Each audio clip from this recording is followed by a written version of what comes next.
Magluto tayo ngayon ng paa ng manok. Ayan, ang paa ng manok. Yan ang ulam namin ngayon, tanghalian. Adobong paa ng manok.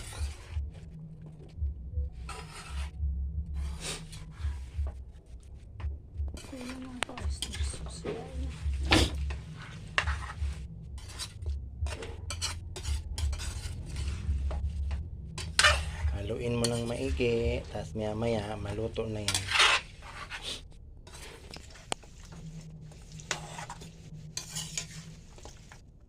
Ang ulam namin ngayon tanghalian, adobong paa ng manok. Tapos ang partner dyan, pinakbit. Ang pinakbit ay niluluto pa. Ayan guys. Pag naluto na, kain na tayo.